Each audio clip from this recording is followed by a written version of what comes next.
tres cuerpos actuados de importancia en el área médica. Lo que es la urea, lo que es la creatinina.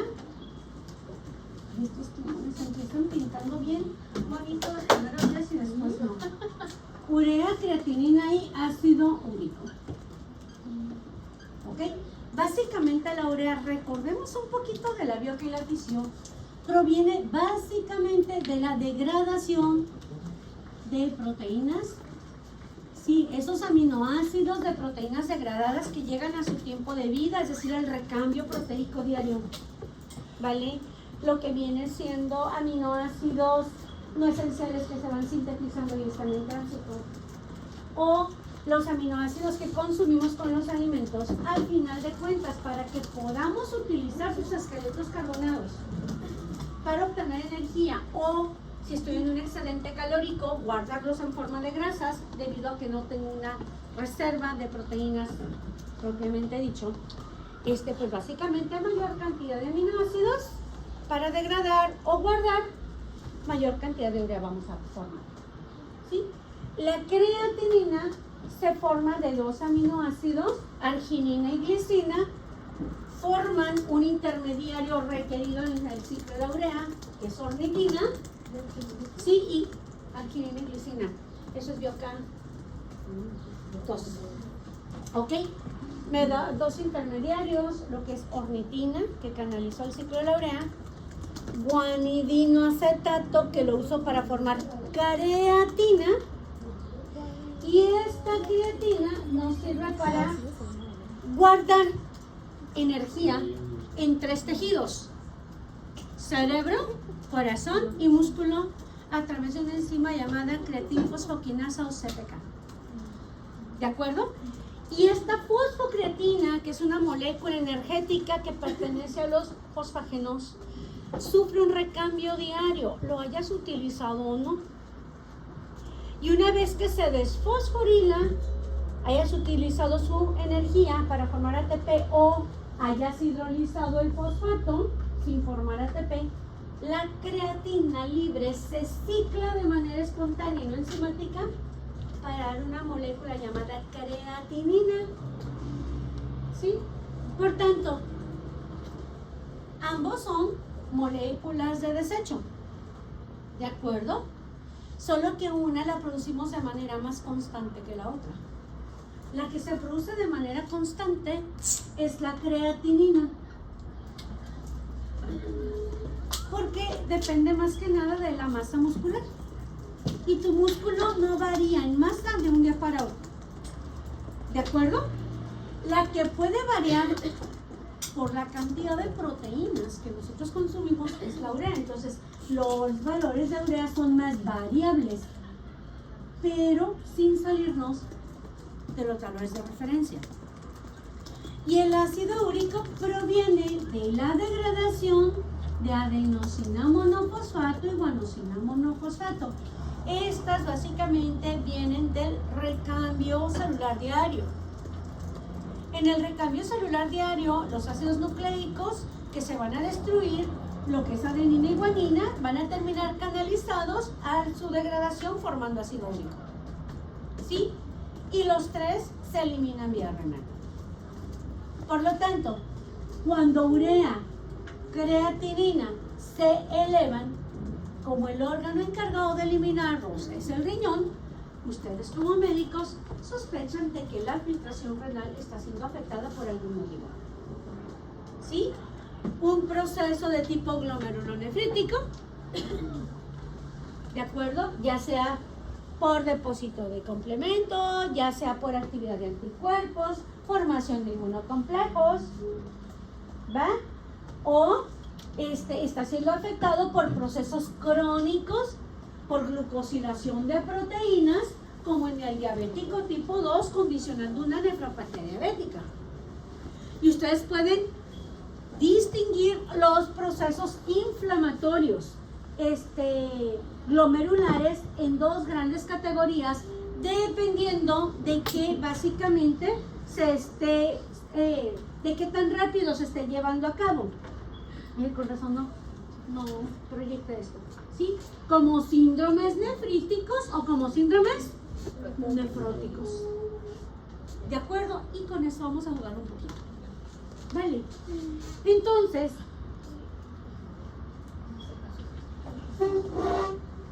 cuando nosotros hablamos de azoemia, decimos, ok, puedo tener la urea incrementada, puedo tener creatinina incrementada o puedo tener ácido úrico incrementado. La urea la puedo expresar de dos maneras y esto es bien importante, ¿ok? Como urea o como nitrógeno no unido, o BUN. Hay gente que me ha dicho, el BUN representa el amoníaco en sangre. Toma. Quien te dijo eso está fuera de base. Si tú quieres saber amoníaco libre en sangre, vas a pedir expresamente amonio en plasma. No vas a pedir BUN. ¿Ok? Lo que es el BUN es la forma de medir la urea, pero con una técnica de laboratorio diferente. En laboratorio usamos dos técnicas para medir urea. Una, la que mide la molécula de urea completa y te da este valor. ¿Sí? Esa urea, ¿dónde me la voy a encontrar? En la muestra de sangre que tomé de torrente sanguíneo venoso. Dejé que la muestra se coagulara, la centrifugo y me quedo con el suero para hacer su análisis. Por lo tanto, ¿qué tubo puedo usar para recolección de muestra? Bueno, suero.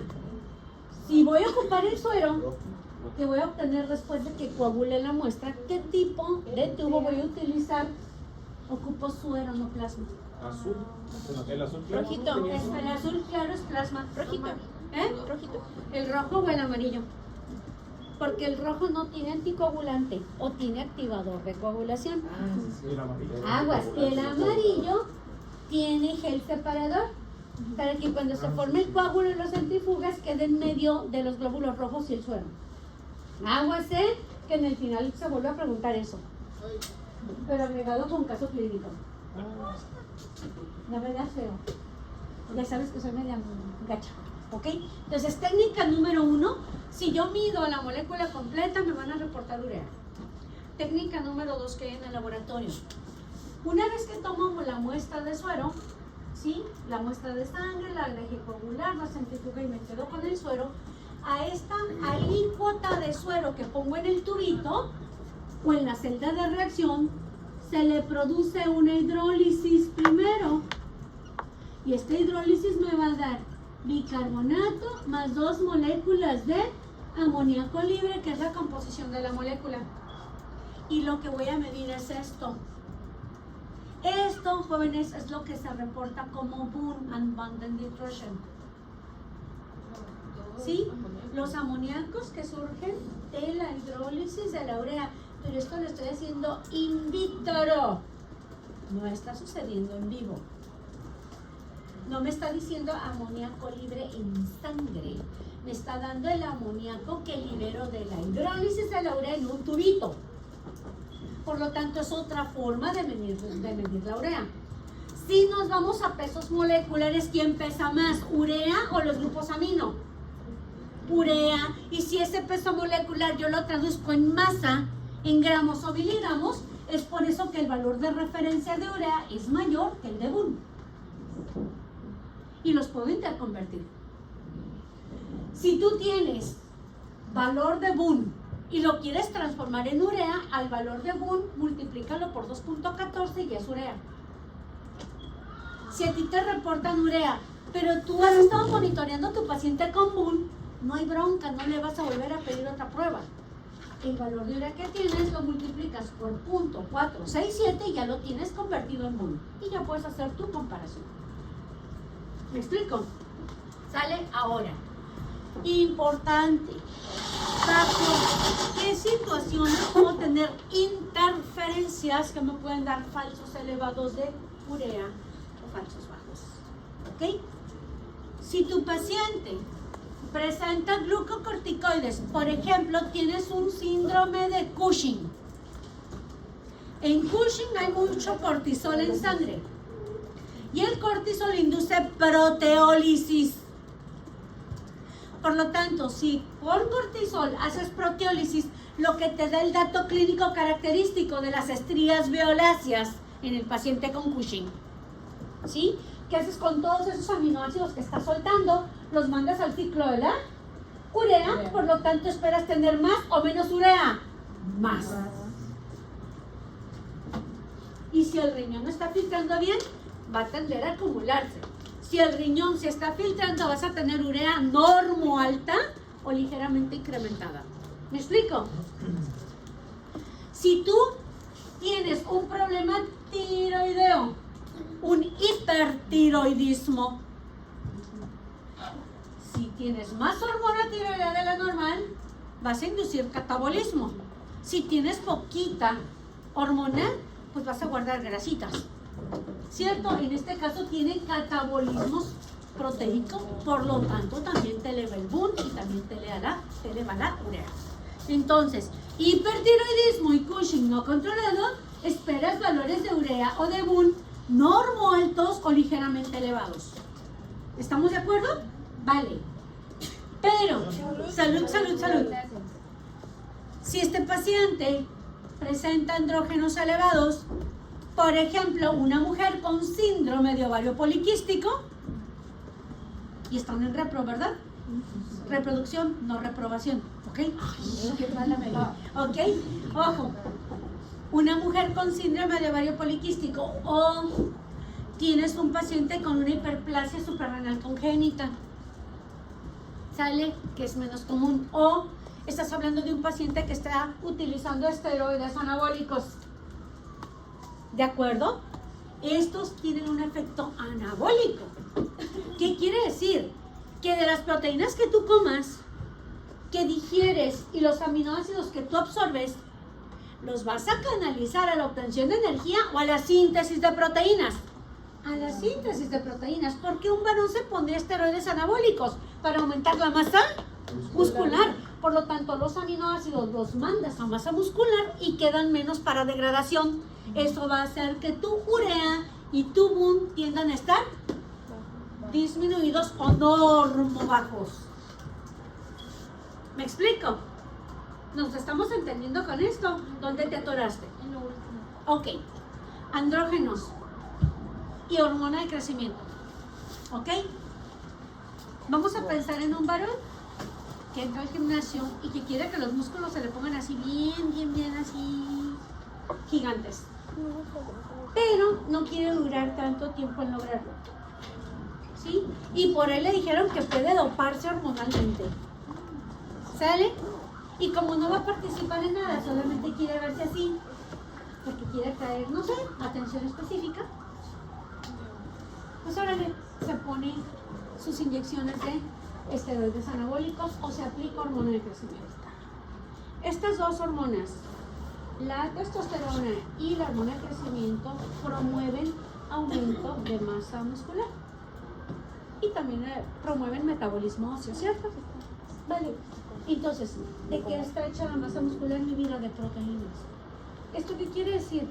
Que de las proteínas que tú consumas, en presencia de andrógenos y en presencia de hormona de crecimiento, en lugar de dirigirse a degradación para obtener energía o a guardarse como grasas, se van a dirigir a la construcción de proteínas que van a formar parte de ese músculo, haciéndolo crecer, y por lo tanto tienes menos aminoácidos disponibles para canalizar a la obtención de energía o a la formación de grasas.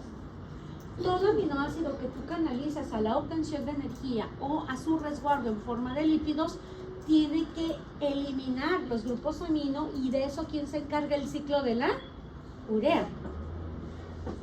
Si me explico, por lo tanto la urea o su otra forma de monitorearla, que es el BUN, se van a encontrar bajos, normo bajos o ligeramente abajo.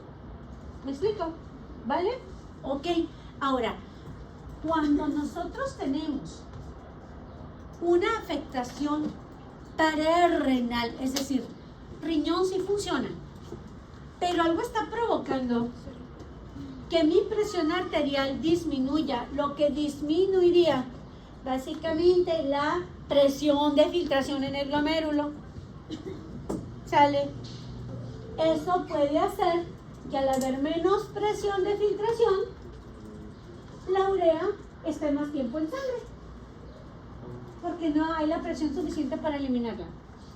O si tú tienes una situación de tipo hipertensión arterial crónica no controlada, también el exceso de presión puede provocar la pérdida de glomérulos filtrantes. Y si tienes una pérdida de glomérulos filtrantes, entras en insuficiencia, pero eso ya sería una situación renal, porque estás perdiendo glomérulos. ¿Sí me explico? Y entonces la presión sobre el resto de los glomérulos incrementa, lo que forza la filtración de proteínas en menos glomérulos filtrantes, pero como son menos glomérulos, la urea igual espera su turno para salir y también se eleva. Solo que una es situación prerrenal y la otra renal. Una hipertensión te condiciona a la larga una situación renal con pérdida de glomérulos. Y una situación prerrenal, los glomérulos están completos, pero la presión de filtración está disminuida. ¿Sale? Entonces, ¿dónde te quedas? En la prerrenal dice que está disminuida la presión Arterial y la presión de filtración. Entonces también disminuye la tasa de filtrado. Exacto. Pero, Porque tiene que haber una presión de cierto tipo. ¿por qué está en deshidratación? Porque no hace el... Espérate, y voy por partes, aguántame el corte. Sí, espérate, no te me desboques. Vámonos por partes. ¿Ok? Entonces, ojo. En una prerrenal, la deshidratación es una causa prerrenal. Si estás deshidratado, ¿cómo está la presión arterial? disminuye. Exacto. Si tu presión arterial está disminuida y tú en la arteriola aferente de cada glomérulo necesitas que la sangre llegue a cierta presión para que se pueda filtrar la sangre, si tú tienes poco volumen circulante, la presión va a ser normal, alta o disminuida. Disminuida, no vas a alcanzar a sacar desechos y se van a acumular en sangre, te sube la urea, te sube la creatinina. Vale, otra situación de tipo prerrenal, estás en shock, ¿de acuerdo? Eso también te puede afectar la presión de filtración. Otra, disminución de volumen sanguíneo, y esto puede ser secundario a un proceso de deshidratación, ¿cierto? O a una hemorragia. ¿Vale? O insuficiencia cardíaca congestiva. En la insuficiencia cardíaca congestiva tenemos fallos valvulares, ¿cierto? Y al haber fallo valvular, en lugar de que con cada pulsación o con cada contracción la sangre vaya, órale, órale, órale, para adelante, ¿sí? ¿Qué sucede? Se adelanta, se retrasa, se adelanta, se retrasa, se adelanta, se retrasa, ¿cierto? ¿Y eso qué provoca? Que haya un sobrellenado de cavidades. Y si aurículas principalmente y ventrículos sufren sobrellenado, la pared de la aurícula se distiende por sobrellenado y se libera una molécula llamada péptido natriurético auricular, que tiene efectos de vasodilatación y de inhibición de vasopresina y de inhibición de aldosterona. Por lo tanto, dejas de reabsorber agua, dejas de reabsorber sodio. Si no reabsorbes sodio, osmóticamente tampoco jalas agua. Efecto global junto con vasodilatación, baja o caída de la presión arterial. ¿Me explico? Y eso va a provocar que no puedas sacar adelante adecuadamente los desechos, condicionándote una elevación de urea. ¿Me explico? Vale. Ok, entonces si en un caso clínico yo te pongo una situación de una insuficiencia cardíaca congestiva, o te pongo una situación en la que te pregunte, oye, ¿cómo esperas el valor de urea? En lugar de darte la urea, tú tendrás que analizar primero cómo estará la presión arterial en tu paciente, que está impactando directamente la presión de filtración renal. ¿Me explico? Te puedo poner una situación en la que te pida cómo esperas la urea, o a partir de la urea preguntarte por qué causa está elevada. Y tendrá que venir un análisis de lo que te esté dando en el caso. La siguiente semana voy a subir los Teams para poder evaluar. Sí, mi vida, pero es que nos acabamos ya el 23, corazón de melón. Ya el 23 se cierra todo, el 23 de mayo. 23 como el 17, ¿no? Para ustedes. Y el 23 estás haciendo casi rebus. Extraordinarios o rebus. Ese es el modular. No, el 22, largamos.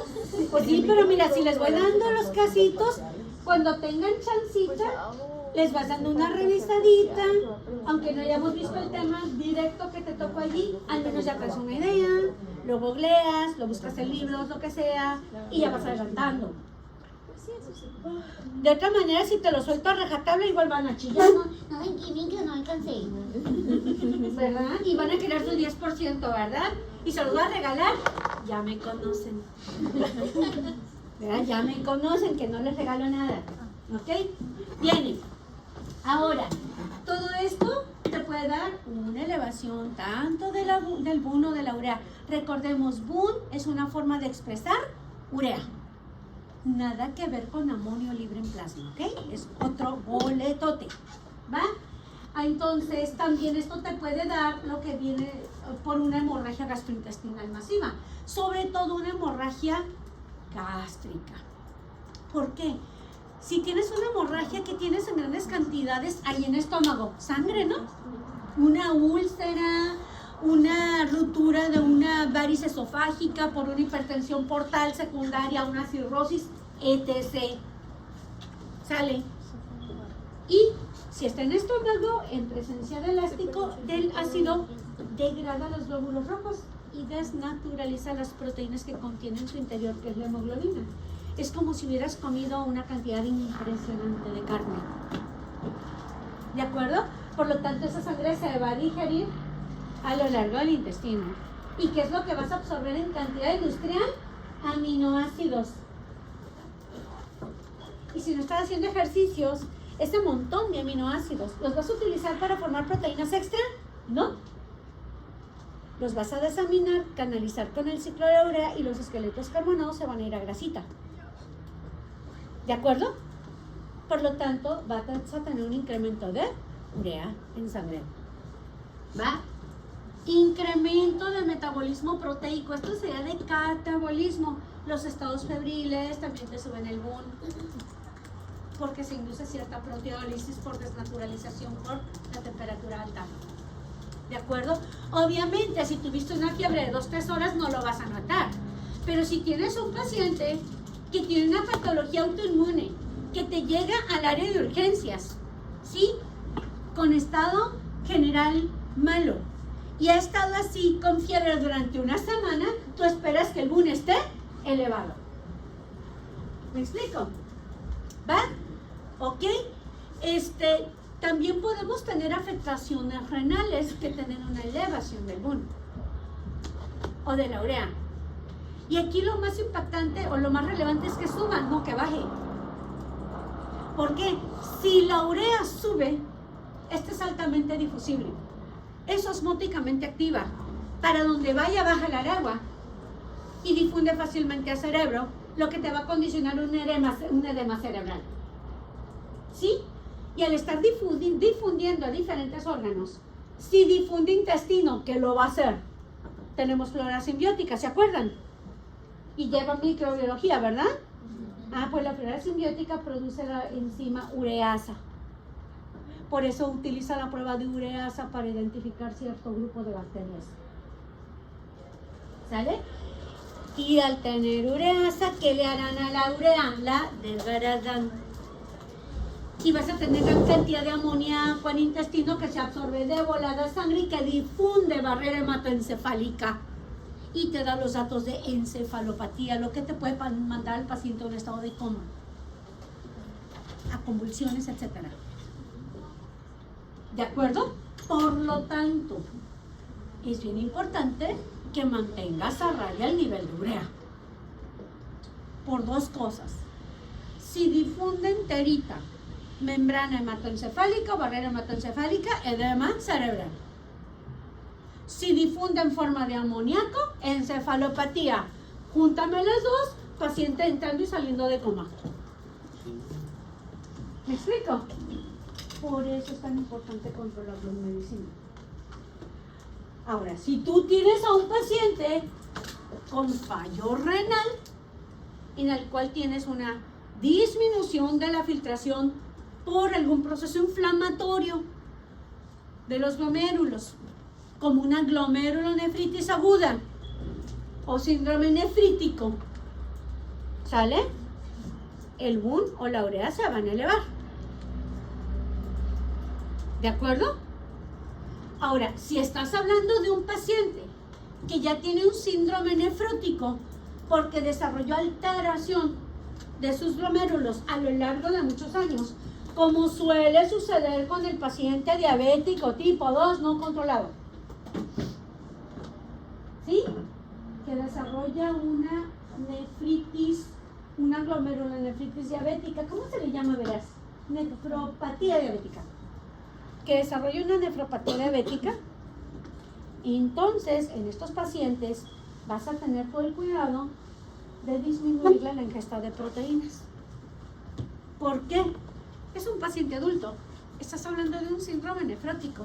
Su recambio proteico ya no es tan exigente. ¿De acuerdo? Traes un síndrome nefrótico. Lo más seguro es que la eritropoyetina también ya va en caída libre. Por lo tanto, tu paciente ya está desarrollando una anemia de la enfermedad crónica. Ya no le permite hacer mucho. ¿Se dan cuenta que en un síndrome nefrótico les puedo preguntar hemato, les puedo preguntar hormonas y les puedo preguntar química sanguínea y hemoglobina glicosilada? Ay, qué emoción. Porque el proceso inflamatorio genera mucha interleucina 6 que estimula el hígado que forme epsidina que inhibe la ferroportina y se va haciendo la micro. ¿Sale? ¿Vamos bien hasta allí? Entonces, en una persona con una alteración de la filtración propia de daño renal, tú esperas que se eleve la urea y se va a elevar también la creatinina, porque también se tira por este medio. Solo que la creatinina no se dispara tanto como la urea, porque la creatinina es intercambio muscular básicamente, es el que hace el mayor aporte. Por lo tanto, para evitar que suba la urea, ¿qué tendrás que hacer? Limitar la ingesta de proteínas. De esta manera no sube tanto la urea, no es hidrolizada de forma severa en cantidad presente en sangre, migrando intestino por bacterias, te forma menos amoníaco libre y puedes controlar episodios de encefalopatía. ¿Me explico? Todo esto lo van a usar y todo esto ya lo vieron en los módulos. ¿Sale? De alguna manera los vieron en forma de caso clínico, sobre todo en el área de clínicas, cuando vieron patologías y dijeron, ah, bueno, este caso clínico tengo que monitorear con esto para ver cómo anda, o para establecer diagnóstico. Lo estamos retomando nada más. ¿Sale? Puede ser también por causa postrenal. Y ustedes cuando vieron nefro, platíquenme un poquito. Ahí a nivel de túbulos hay un recambio de urea, ¿verdad? ¿Cómo se llama ese proceso que siempre se me olvida? Es una reabsorción, se puede eliminar la urea desde los túbulos, desde el sistema yuxtaglomerular hacia los túbulos y terminar en orina o reabsorberse, ¿cierto? Hay un intercambio, no me acuerdo cómo se llama ese proceso, pero si tú tienes un fallo tubular, no se va a excretar adecuadamente la urea en ese punto, por lo tanto, la urea también puede subir. Entonces no solamente va a subir por causa glomerular, puede ser también de tipo postrenal, y en este caso, bueno, si es tubular sería todavía renal, pero puede ser una obstrucción de tracto urinario. A lo mejor tienes un cálculo en los ureteros o tienes un proceso de estenosis ureteral. ¿Sí me explico? ¿Y esto qué va a hacer? Cuando el fluido urinario va bajando de lo que viene siendo la pelvis renal, se conecta con lo que vienen siendo los ureteros, baja para conectarse con la vejiga. Si hay alguna obstrucción en la unión vesicoureteral, ¿sí? Entonces el filtrado no baja adecuadamente, se está acumulando y literalmente se llenan los ureteros y condicionan una hidronefrosis que va a evitar que sigas filtrando adecuadamente y te va a condicionar elevación de urea o un torrente sanguíneo. ¿De acuerdo? Entonces hay muchas cosas involucradas. Y de todo eso nos tenemos que acordar. Por eso lo estoy mencionando. Vale, esto fue urea. Me falta creatinina y me falta ácido úrico. ¿Listos? La creatinina.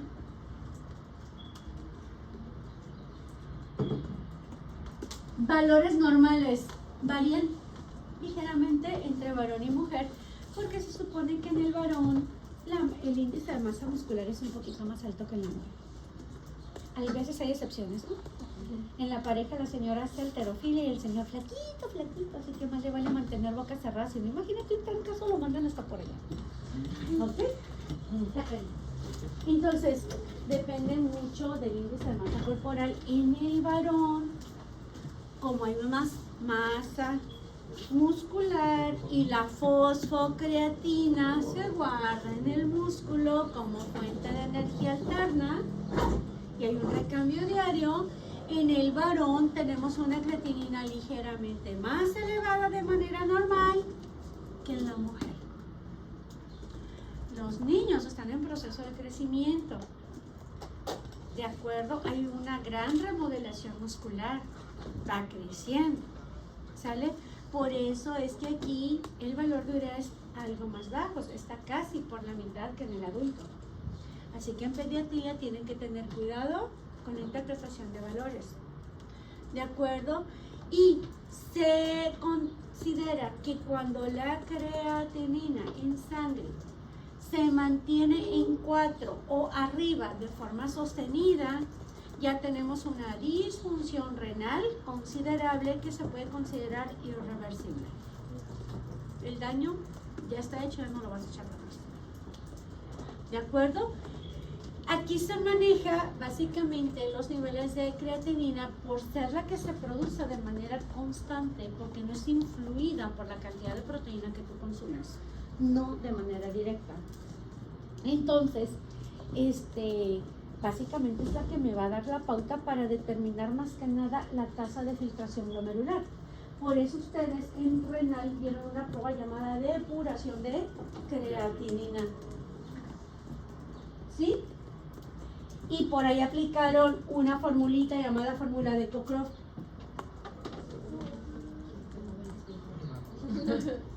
Años, mi vida. ¿Cuántos años tengo? Ya piso el 56. ¿Cuánto tengo de carrera? 30 años, mamita. Y todo el tiempo viviendo entre médicos y laboratorios. Algo se me tenía que pegar. Sale bonita, usted está en proceso. Y lo va a tener que ir aplicando poco a poco, lo verá aprendiendo. No, aparte de 6 semanas como que no. No, y de 3 horas por semana, con asuetos. A medio en chino, ¿verdad? Por eso tenemos que tratar de rescatar al menos pautas principales. ¿Sale? Vale. Entonces, ojo. Nosotros podemos calcular un cociente entre una forma de la urea, que es el MUN, y la creatinina. ¿De acuerdo? Y cuando nosotros tenemos un cociente superior a 15.5, ¿eso qué significa? Que tengo mucho más urea que creatinina. Entonces, me está diciendo que lo que yo estoy acumulando más es urea, no tanto creatinina. La creatinina está saliendo, pero hay algo que me está dando más urea de lo normal. Y esto puede ser por causa prerrenal, antes de fallo renal, es decir, riñón sí funciona, pero hay algo que está haciendo que la urea se me esté acumulando. Recuerden que la urea básicamente es más influida por lo que como que la creatinina. Entonces, si lo que viene siendo la proporción es superior a la normal, implica que tengo más urea que creatinina y las causas posibles son prerrenal o postrenal. ¿De acuerdo? Prerrenal. Probablemente tengo una reabsorción tubular de urea con disminución de filtrado. Esto puede ser debido a una insuficiencia cardíaca congestiva. ¿De acuerdo? Si es por renal, hay mayor reabsorción de urea que de creatinina a nivel de túbulos. Entonces, tengo una bronca tubular ahí. Si lo que viene siendo el cociente está menor del rango, esto significa que la urea va a estar disminuida por alguna razón. Puedo tener una cirrosis avanzada, y como el ciclo de la urea se lleva a cabo en el hígado, entre menos tejido hepático tenga, más amoníaco, menos urea. ¿Me explico? O probablemente mi paciente tiene una desnutrición proteica. Si yo no estoy consumiendo proteínas adecuadamente, no voy a producir suficiente urea. ¿Me explico? Por ejemplo, en el kwashiorkor, que es una desnutrición proteico-energética. Y obviamente, si tengo menos urea es porque tengo menos proteínas, y si tengo menos proteínas, hígado, si funciona bien y es por desnutrición, produce menos albúmina, y si tengo menos albúmina, mi presión oncótica está disminuida, y en lugar de mantener el agua en los vasos sanguíneos se fuga a intersticio. Esto va a venir acompañado de edema. ¿Sale? ¿Ahí la llevamos? Que no te dé miedo, mija. Es que ya pasamos los otros módulos. Pero no van a decir, química, es que en ese no me defendí tan fácil. Ok, bueno. ¿Ahí le vamos más o menos? Sí. Ácido úrico. Si el ácido úrico es el resultado de la degradación de adenina y guanina, esto implica que espero encontrar ácido úrico en procesos inflamatorios que me condicionen destrucción celular. Es común. ¿Sí? Normalmente el ácido úrico, mis valores de referencia normales en varón van de 4 a 8.5 miligramos por decilitro, aunque estos valores de referencia, recuerden que pueden variar ligeramente dependiendo del método de análisis. Todos los valores de referencia de la química sanguínea es imposible que te los aprendas y los traigas aquí de diario. Con la práctica médica y cuando vas revisando resultados de un paciente y de otro, ya vas a tener como mayor fijación de sus valores aproximados. Sin embargo, siempre que tú solicitas un laboratorio, te arrojan el valor de tu paciente y el valor de referencia para ese equipo y para ese reactivo. ¿De acuerdo? Entonces siempre vas a hacer el comparativo. Y eso también lo tomamos en cuenta para meterlo en el examen. ¿Vale? Ok. En la mujer, menor masa muscular también influye en menor recambio proporcional de células musculares, por lo tanto esperamos un ácido úrico ligeramente menor al del varón. Ahora, el ácido úrico también puede verse elevado dependiendo de cómo esté clasificado el riñón de esa persona en cuanto a su capacidad de filtración. Hay riñones normofiltradores, hay riñones hiperfiltradores y hay riñones hipofiltradores. La mayor causa de gota existente en incidencia poblacional no es por procesos inflamatorios, no es por cánceres, no es por destrucción celular severa, es porque los pacientes tienen riñones hipofiltradores.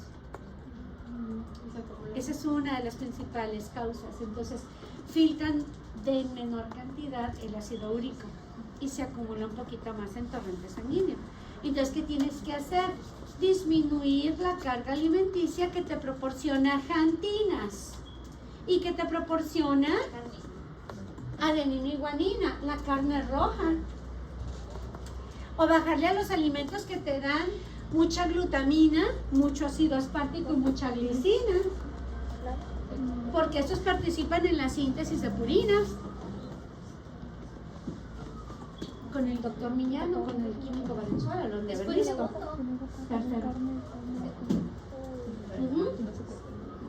Sale. Y tienes que disminuir la cantidad de lo que son otras xantinas, como la cafeína, como la xantina que viene en forma de un tanino en el vino tinto, los marisquitos. Entonces a una persona con gota le quitan lo más rico, ¿verdad, mija?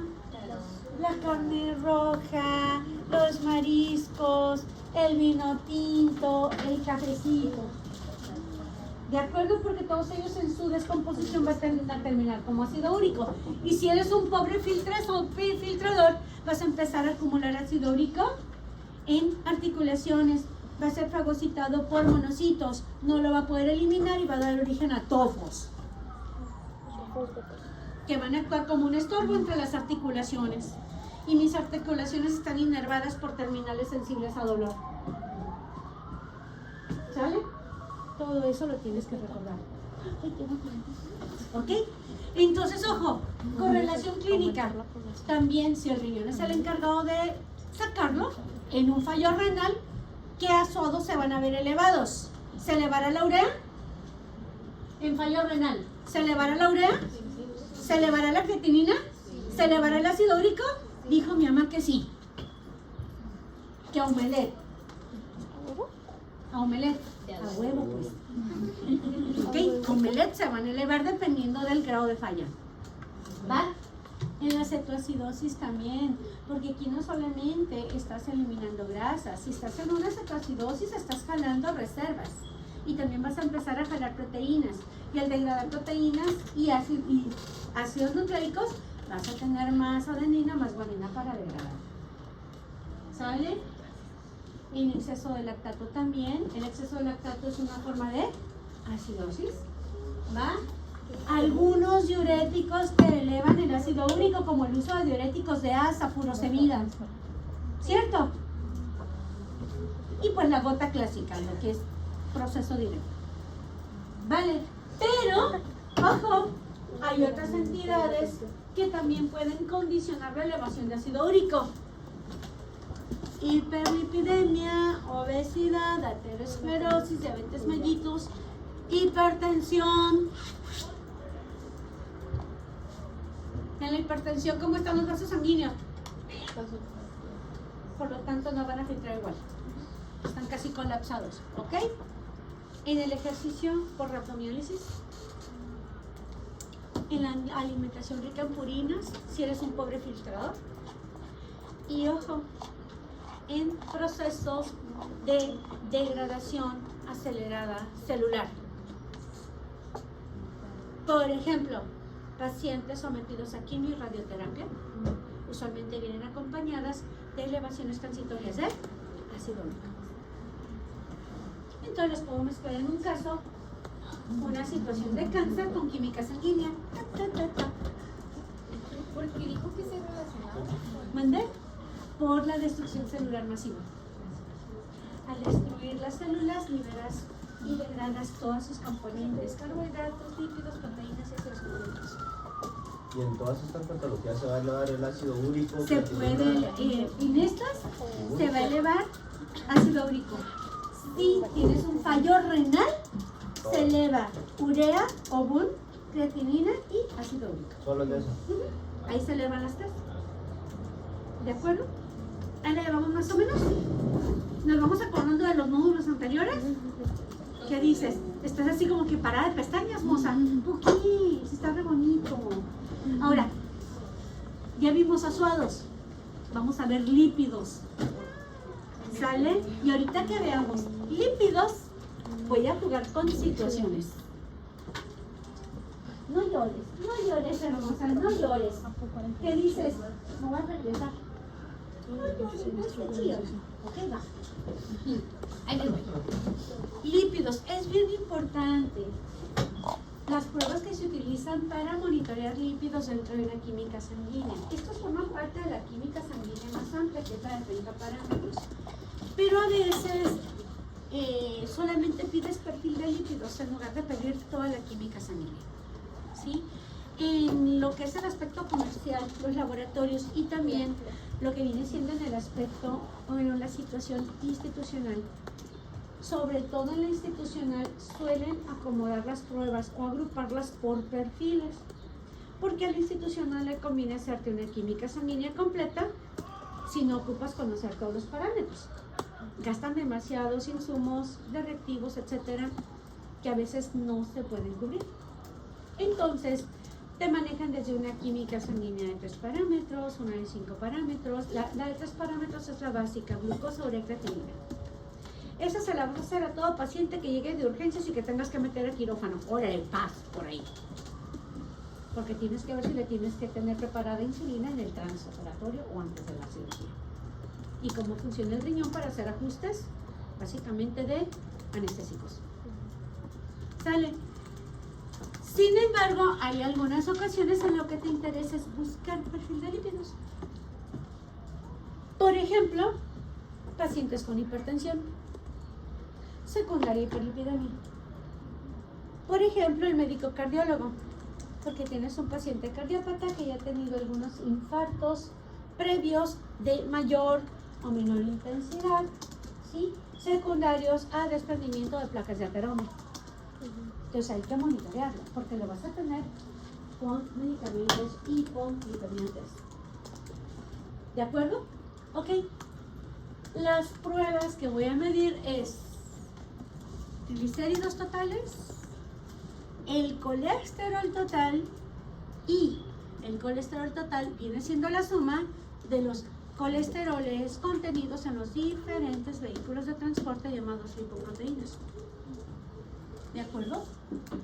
Vamos a medir colesterol high density lipoprotein, que es el bueno, que es el que no se pega a las arterias, que es el que presta OC2 al kilómetro y al VLDL para que la lipoproteína lipasa los pueda descargar y liberar vasos sanguíneos de lípidos circulantes. ¿Sale?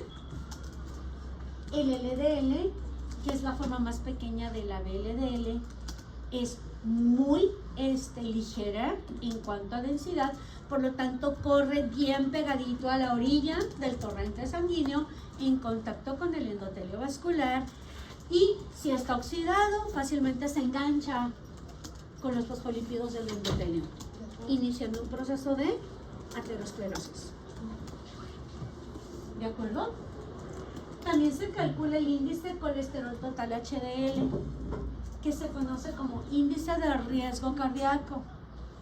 Otra forma de hacerlo es lo que viene siendo dividiendo el LDL entre el colesterol total.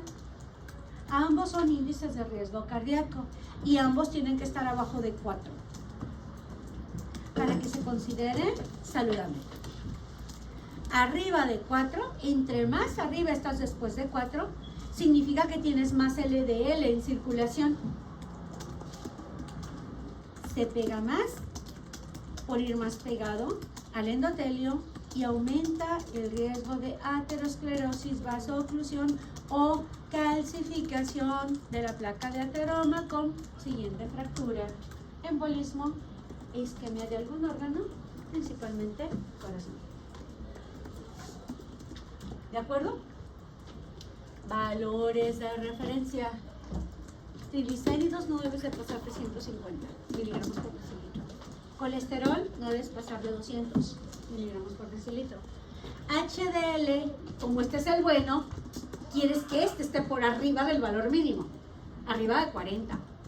Si tienes menos de 40 de HDL, quiere decir que el LDL va a estar alto, por lo tanto tu índice de riesgo va a subir y hay mayor posibilidad de aterosclerosis y procesos isquémicos. ¿Me explico? Vale. Y se agrega también en este perfil la proteína C reactiva, ¿sí? La ultrasensible es la que voy a cuantificar directamente por espectrofotometría, no por aglutinación. Y recuerden que la proteína C reactiva forma parte, acorde a lo que vieron en inmunología, de las moléculas de reactantes de fase aguda, ¿sí? Junto con la ferritina, junto con la proteína amiloide, ¿sí? Y con otras proteínas. Fibrinógeno también se considera como marcador de fase aguda de inflamación. ¿Sale? Entonces, esta PCR, si se trata de un proceso inflamatorio, es decir, si estoy hablando de lípidos, el proceso inflamatorio directamente relacionado es desarrollo de una placa de ateroma. Porque hay quien participan, monocitos, se fagocitan al LDL oxidado, pero no lo degradan, se transforman en una célula espumosa que libera citoquinas que llegan al hígado e inducen la elevación de la producción de reactantes de fase aguda, entre ellos PCR. No digas que no hay válvula, acuérdate. ¿Sale? Nos tenemos que acordar de muchas cositas. Entonces, entre más alta esté, más correlación con un proceso de aterosclerosis. Aunque, ojo, los reactantes de fase aguda, proteína C reactiva, ferritina, entre otras moléculas, interleucina 6, ¿sale? No son específicas para un tipo de inflamación dado. ¿Qué te dice si está elevada? Tienes un proceso inflamatorio agudo. Este es más para fase aguda. ¿Ok? Aunque también la velocidad de sedimentación te da básicamente proceso inflamatorio, pero está muy relacionado con la producción o elevación de fibrinógeno en procesos crónicos, disminuyendo el potencial Z de los eritrocitos, así que se pegan. Perdón. ¿Ok? Hemato e inmuno al mismo tiempo. ¿Vale? Entonces, ojo, entre más se eleva, hay un proceso inflamatorio. Si este coincide con elevación del LDL, disminución de HDL, lo puedes correlacionar con proceso de ateroma. ¿Sí? Si LDL está normal, HDL está normal y tienes PCR elevada, no es una aterosclerosis, búscale por otro lado, tu paciente trae otra bronca inflamatoria. ¿Me explico? ¿Sale? El LDL nosotros normalmente tenemos que tenerlo de forma óptima abajo de 100. Aceptable hasta 129, 130. Aceptable. Arriba de 130 hasta 160. Ay, ya estás en aterosclerosis, estás empezando, hay mucha posibilidad. Arriba de 190 estás jodido. ¿Ok? Y si es por mucho tiempo que lo tienes así, lo más seguro es que tienes hipertensión y que el paciente está empezando a presentar problemas cardiovasculares. ¿Me explico? ¿Los usamos? Ahí les voy. Amo a jugar, ¿les parece? Amo a jugar, no lloren.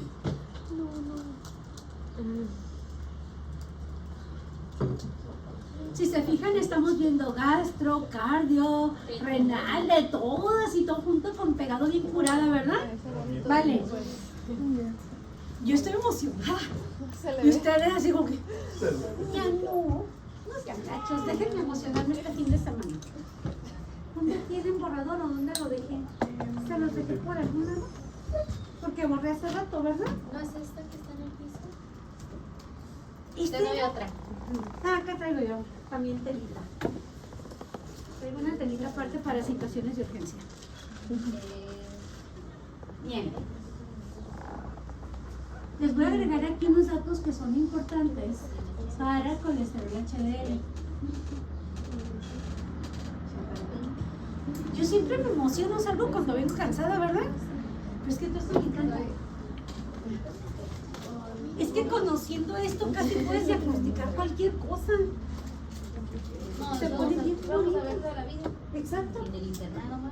Ay, en el internado se pone bien bonito. Ey, se vale que lo regañen una vez, pero no dos.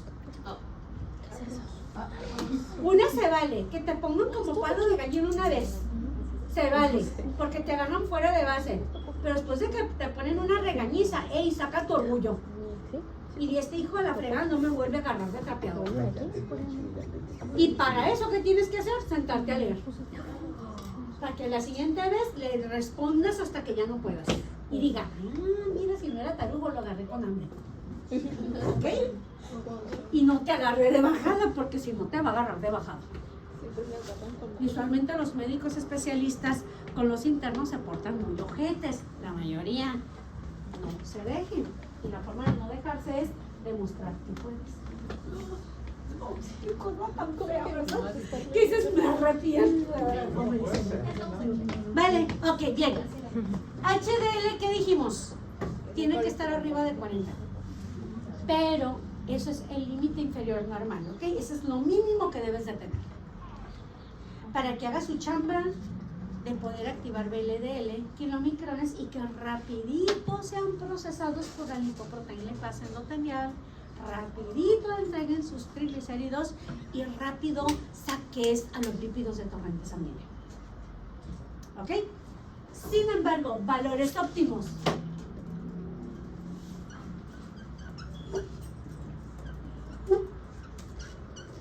Mujer y varón.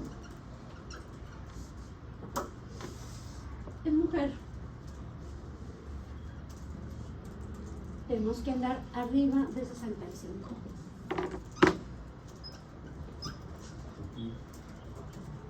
Para que se considere óptimo decir tu mujer arriba de 65 tu HDL, súper, tus arterias están protegidas.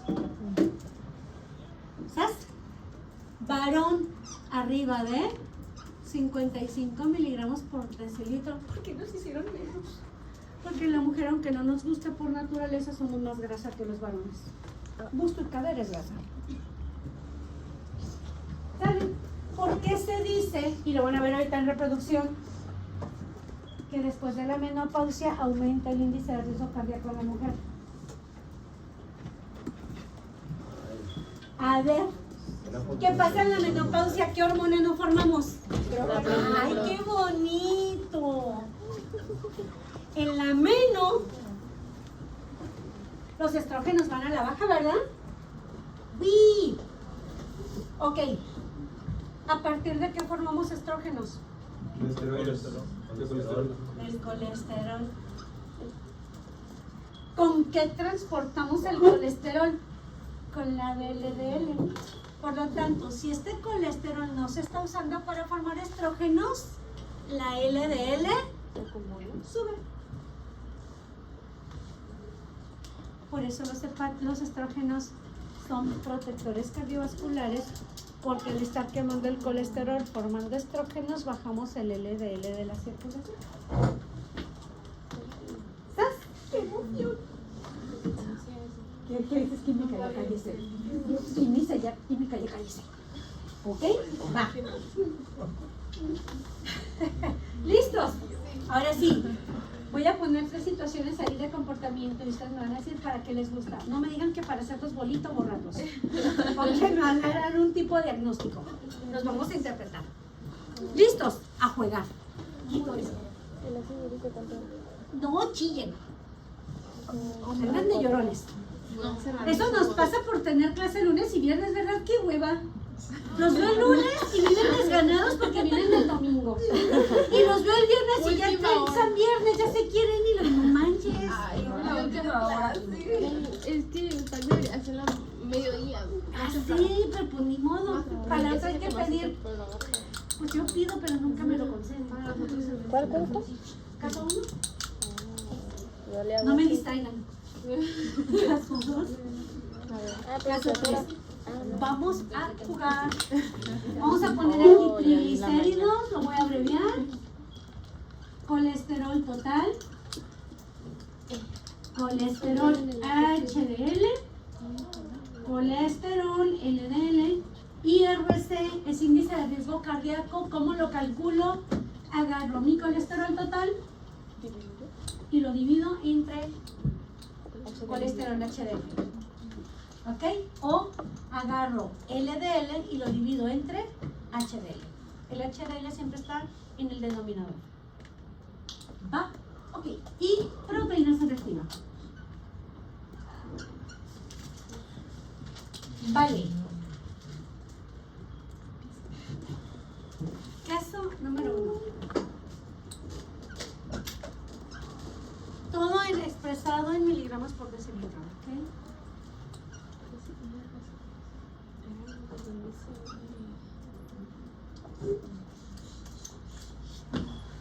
Mica, ¿qué significaba lo del IRC?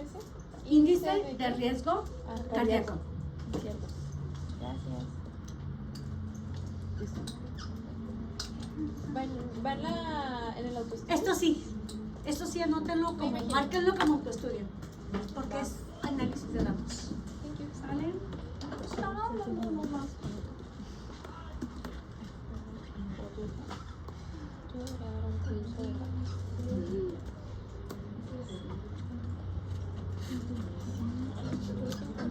Ok, este me lo van a calcular ustedes.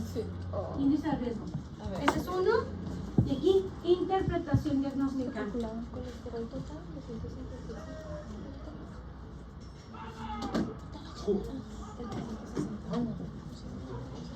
No es total. Este está normal. 1.59. No, porque el colesterol total no importa. Es igual. El cambio es el HDL. Este está elevado. Diagnóstico, ¿verdad? Ajá. 2.5. Dijo que ya era Índice de riesgo cardíaco lo mides así. Colesterol total dividido entre HDL de tu paciente. Y luego también dijo que LDL. O LDL entre HDL. Ah, Ujú. 2.5. Ajá. 2.5. Ok, chao, chao, chao, chao.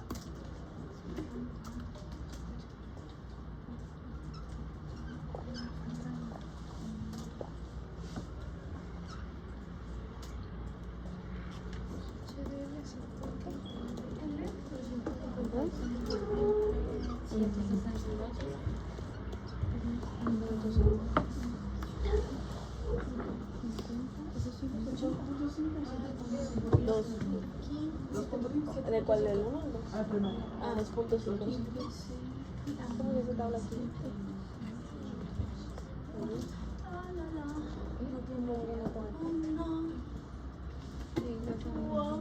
Y este lo quiero para Con 350 entre 50. 487. Tiene dos veces el riesgo cada 480. Bueno, ya está viniendo. Total 185. El otro es 272. Ok, todo suyo. ¿Ya lo tienen? Sí. Vale. Caso 1, ¿cuánto les está dando el índice de riesgo? 259. Está bien.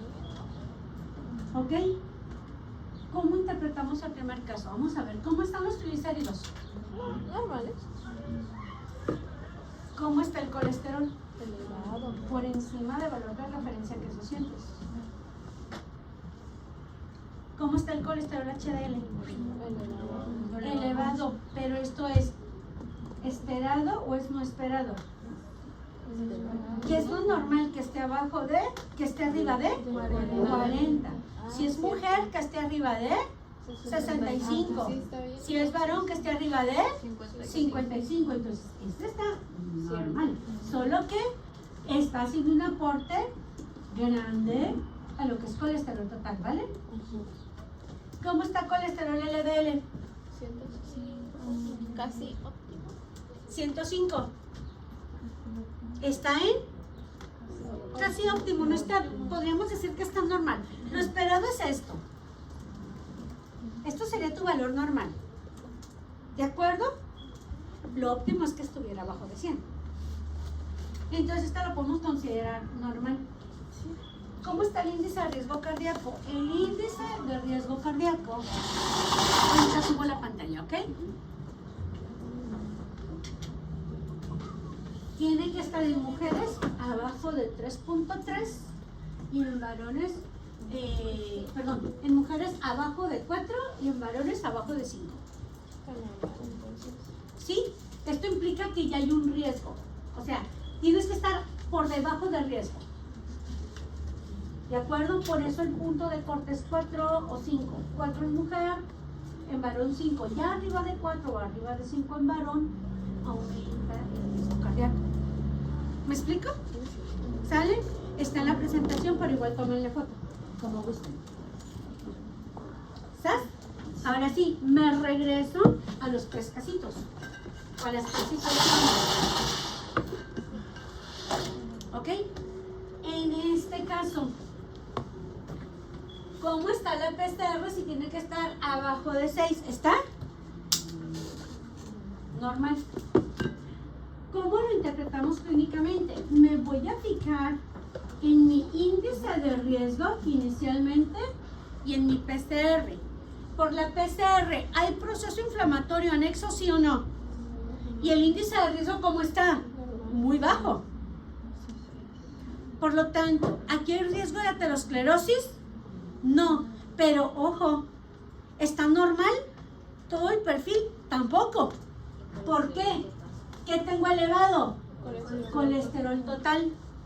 ¿Eso quiere decir que tengo más lípidos o menos lípidos en sangre? Sí, por lo tanto la sangre está más viscosa o menos viscosa. ¿Cuál es el riesgo aquí? Entre más viscosa, ¿qué onda con la presión arterial?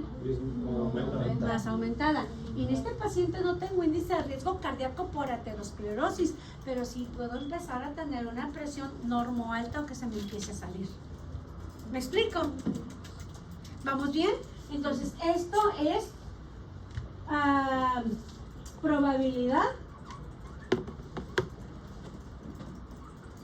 de incremento de la presión arterial, más no de situación de aterosclerosis. ¿Sí me explico? Vamos más o menos hasta aquí. ¿Sí lo entendimos ahí? Va. Vamos con la situación número 2. Vale. ¿Cómo están los triglicéridos? ¿Cómo está el colesterol? Y esto no está tan elevado, me he topado con pacientes con triglicéridos de 1200. Parece el licuado de plátano al bendito suero en lugar de amarillo transparente. Así de... ¿Ok? ¿Cómo está el colesterol HDL? Está normal, pero no óptimo.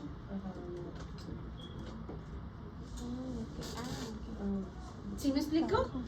Porque cuando menos debe andar en 40, yo lo espero más alto. Pero para todo el colesterol que trae, pues esto resulta bajito, ¿no? ¿Ok? ¿Cómo está el HDL, el LDL? Muy alto, muy alto. Está jodidamente alto. Si tú sacas el índice de riesgo, ¿cuándo te dio? Ay, mamá. Dijo mi mamá que esto ya se puso feo, ¿verdad? El LDL está en 280 y tiene que estar limítrofe por abajo de 160. Aquí ya está en riesgo. Entonces, si está arriba de 130, ya no es bueno. ¿Sí? Ok. ¿Y cómo está la PCR? Me fijo entonces primero en estos dos. ¿Índice de riesgo? Alto. ¿Proceso inflamatorio existente o inexistente? Por lo tanto, aquí hay un alto riesgo de aterosclerosis.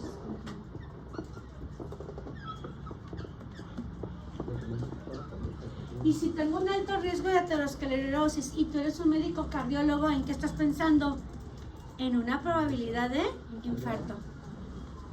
¿Sí? Esto te puede llevar o te aumenta la posibilidad de infarto.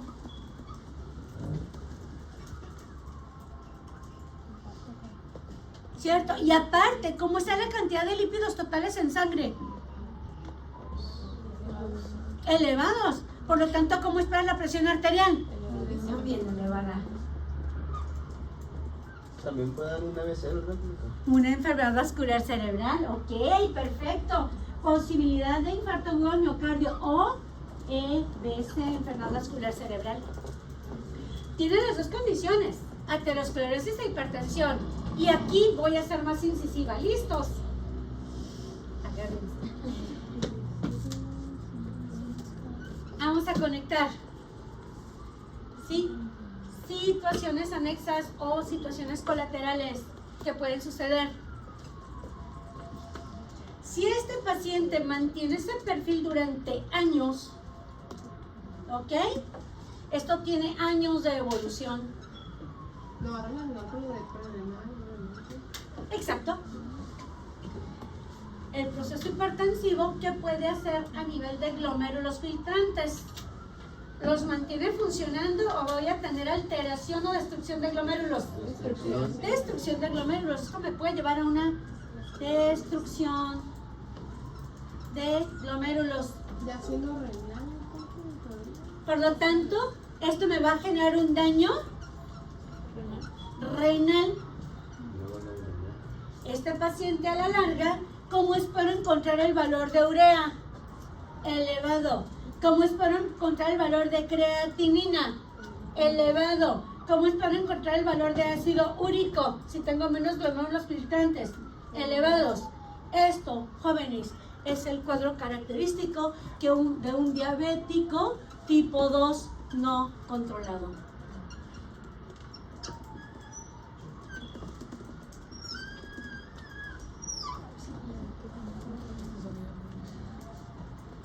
Esto lo vas a ver en un paciente con síndrome nefrótico. Secundario a una diabetes mellitus no controlada. ¿Por qué los triglicéridos van a estar altos en este paciente si es un DM2 no controlado? ¿Hay insulina en el DM2? Sí, pero hay resistencia. ¿Sí? Por lo tanto, el paciente normalmente, ¿cómo va a manejar su glucosa? Por arriba de 126, ¿cierto? ¿Y qué hace el hígado con todos los excedentes de glucosa que le llegan a pesar de la resistencia que hay? Los transforma en triglicéridos y los transforma en colesterol. ¿Y en dónde guarda los triglicéridos? En los adipocitos. ¿Sale? Pero aparte los adipocitos liberan más interleucina 6, que estimula más al hígado y te condiciona un aumento de la PCR asociada al proceso inflamatorio de la LDL en circulación, que tarda en poder entrar a lo que viene siendo tejido adiposo, se oxida más fácilmente, se pega al endotelio y te induce aterosclerosis. Y acabamos de correlacionar asuados con perfil de lípidos. ¿Sale? Entonces, un diabético tipo 2 no controlado usualmente cursa con una hiperlipidemia. Como los triglicéridos se forman con ácidos grasos saturados y es lo que se está formando a partir de glucosa, porque no formamos normalmente insaturados que estimulan la producción de HDL, lo que tienes es HDL baja con LDL alta. ¿De acuerdo? Este es el cuadro característico de un DM2 no controlado y en un estado crónico. Por eso el paciente diabético condiciona nefropatía diabética. ¿Me explico? ¿Más o menos? ¿Sabes? ¿Para qué les gusta el número 3? ¿Cómo están los triglicéridos? ¿Cómo está el colesterol total? Subidito pero normal. ¿Cómo está el HDL? Normal. ¿Cómo está el LDL? ¡Súper!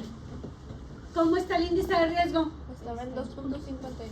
2.59, la mitad del riesgo, ¿verdad? ¿Cómo está el PCR? Normal. ¿Este paciente tendrá broncas cardiovasculares? No, es un paciente normal en el aspecto cardiovascular con relación a lípidos. ¿Me explico? Y uno de esos 3 pacientes soy yo. El caso 1.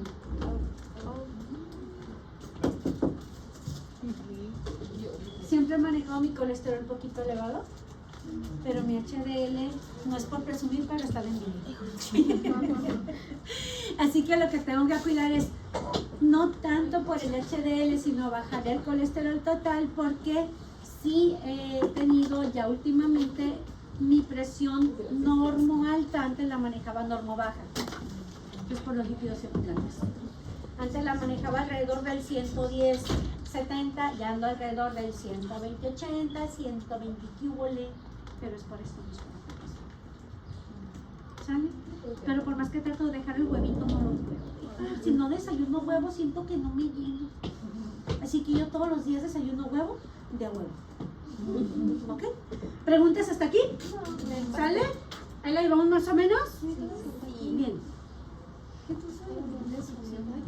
¿Dónde está de años de evolución, destrucción de...? Destrucción de glomérulos. Ah, ok, gracias.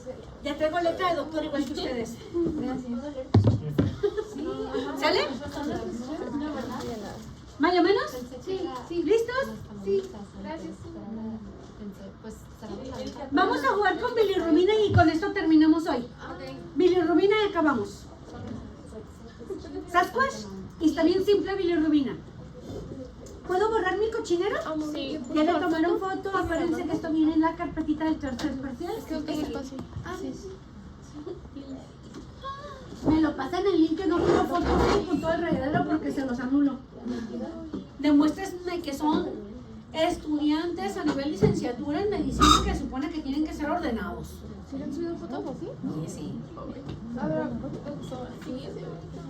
Listo. al borrar la aplicación. Listo. ¿Ya? Gracias, licenciatura. Ah, ok, está bien. No, y es que los estoy aprovechando con horario porque los asuetos y todo me da miedo no alcanzar con la temática. Con la temática mínima. Que no le venga que mi cara se ve No, sí me da miedo porque si vas a ser mi médico a futuro no friegues. Pero, ¿Ah,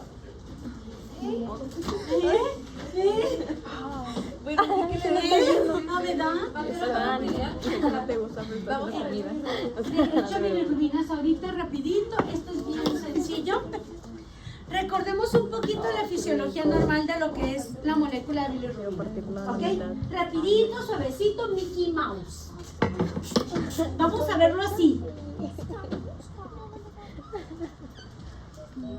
No están. Ándale.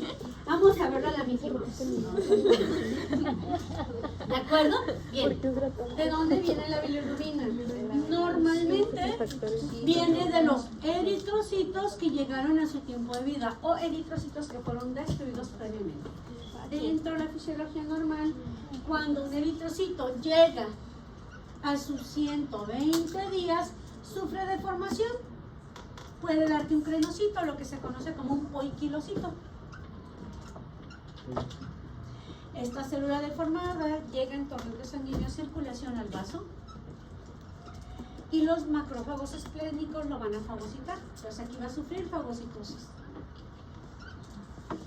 Una vez que se fagocita, se destruye la célula, se libera lo que es la hemoglobina ahí dentro del macrófago, se separa la globina del grupo hemo y al grupo hemo lo atacamos con lo que viene siendo la hemoxigenasa, lo que transforma el hemo en biliverdina. Luego la biliverdina reductasa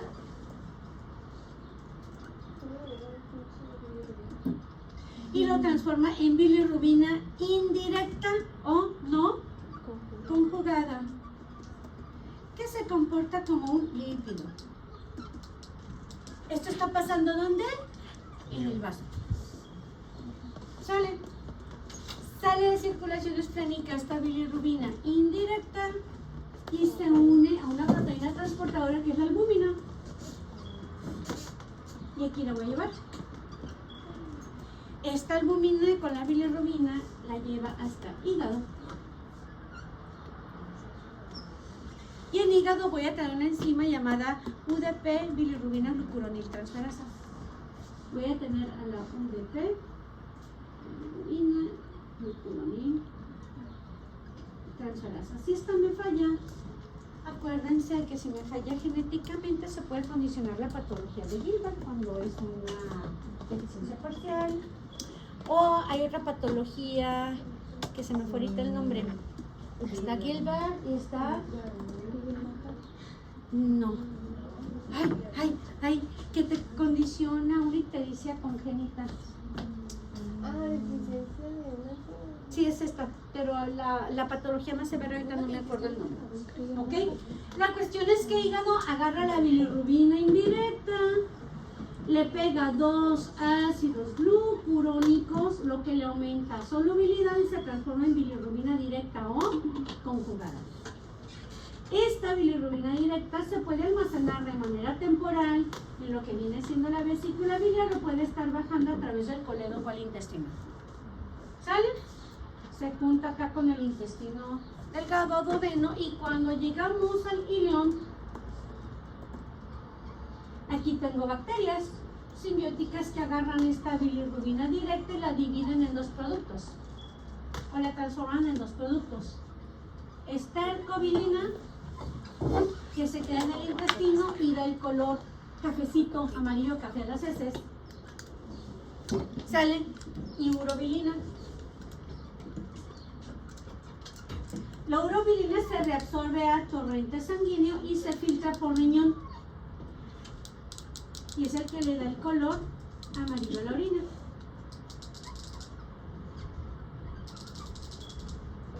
¿Eso qué quiere decir? Que nosotros todos los días estamos produciendo bilirrubina indirecta y bilirrubina directa. ¿Por qué? Porque todos los días se destruyen cerca de un 5% de los eritrocitos que tengo en torrente sanguíneo, haciendo un recambio diario normal. ¿De acuerdo? Y si tengo un hígado sano, esta bilirrubina indirecta que se forma está llegando a hígado, se está conjugando y la estoy eliminando vía excremento y vía renal en forma de los 2 pigmentos principales que surgen de ella. Va, acabamos de resumir metabolismo catabólico del hemo.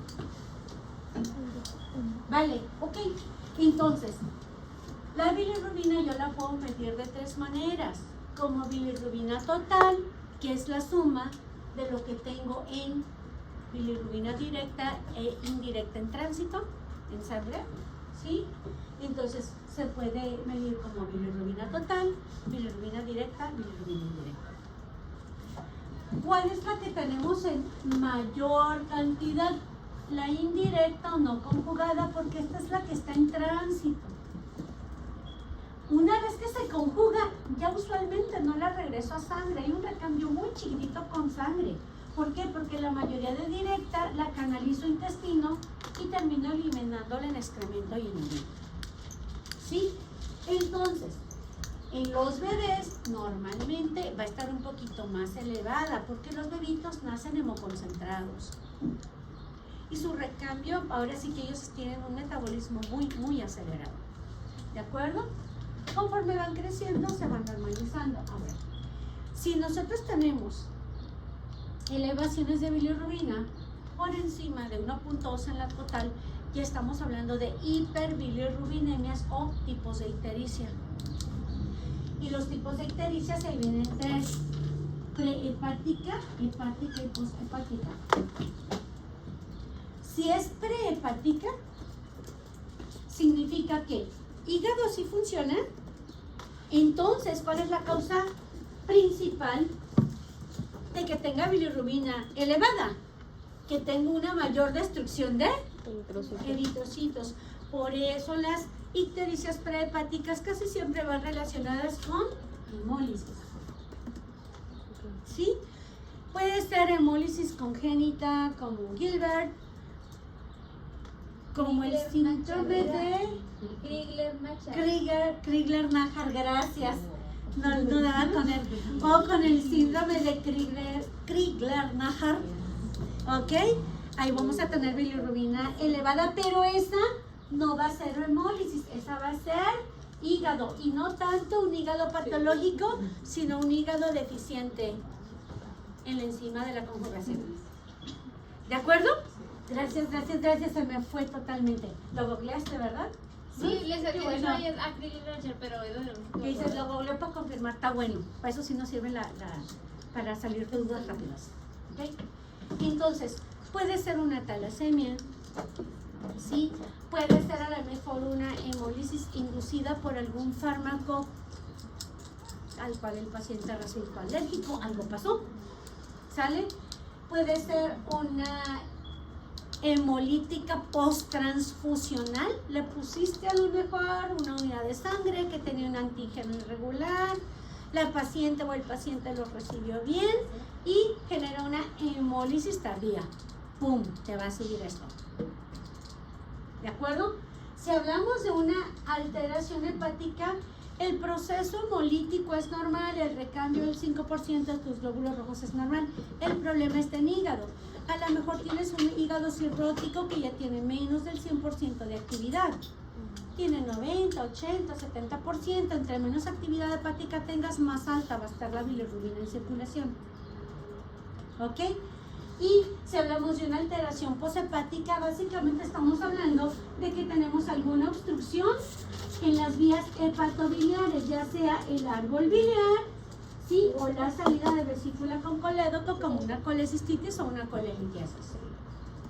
Si estamos hablando de un trastorno hemolítico, la cantidad de bilirrubina que vamos a encontrar en total va a estar elevada, pero va a estar más a expensas de la indirecta, va a estar más a expensas de la indirecta porque hay más bilirrubina indirecta en espera de ser conjugada. Que estás hemolizando más. Si estás hemolizando más glóbulos rojos, estás formando más bilirrubina indirecta. Y aunque el hígado está funcionando bien, la enzima UDP-glucuroniltransferasa presente en hepatocitos tiene un límite de conjugación. Normalmente el límite de la conjugación hepática diaria es cerca del 10% de la total que puede. ¿Sí?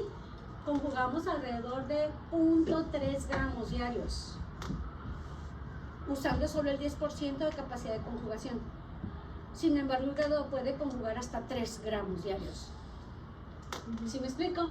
Pero si la hemólisis sobrepasa a esos 3 gramos diarios, se me va a acumular bilirrubina indirecta. Y va a haber tanta bilirrubina directa tratando de entrar en los canalículos biliares que parte de ella la vamos a encontrar en torrente sanguíneo. ¿Sí?